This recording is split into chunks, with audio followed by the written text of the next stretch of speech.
ইরাকের যুদ্ধে আমরা একটা অবজার্ভ করছি, আমরা দেখছি ইমিডিয়েটলি কিছুটা বেড়েছে, বাট এখন আমাদের যেগুলোতে আমরা অলরেডি অর্ডার প্লেস করছি ওটা এফেক্ট করে না। আমরা অবজার্ভ করছি যে এই যে গ্যাস প্রাইস বা এলএনজি প্রাইস যদি বেড়ে যায়, এটা উইল টেক কেয়ার অফ। আজকে যেটা দিলাম ওটা ওল্ড প্রাইসে ওরা কোট করেছে, ভাগ্য ভালো যে ওই প্রাইসে আমরা পাবো আপাতত। বাট আমরা অবজার্ভ করছি যদি যুদ্ধটা বেশি দিন চলে, এটা এফেক্ট যদি হয় তখন আমাদের উপর একটু প্রেশার পড়বে।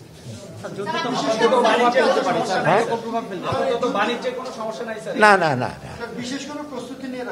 বিশেষ প্রস্তুতি যেমন আজকে আমরা যেগুলো আমরা অ্যাপ্রুভ করলাম এলএনজি সার আনার ব্যাপারে, তো যে প্রাইসে করেছে ওরা ইমিডিয়েটলি আজকে তো অর্ডার চলে আসবে, কিন্তু ভবিষ্যৎ যখন আমরা যখন কোটেশন আনবো তখন হয়তো কিছুটা রিফ্লেক্ট করবে। বিকল্প চিন্তা যে এনার্জি মিনিস্ট্রিটা করছে ডেফিনেটলি।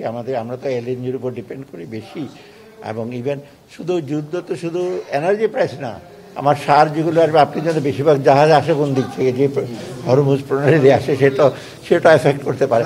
আমার মনে হয় এই জিনিসটা বেশি দিন চলবে না। বেড়ে যাচ্ছে, এখন পুরোপুরি আমরা ওটাতে এখন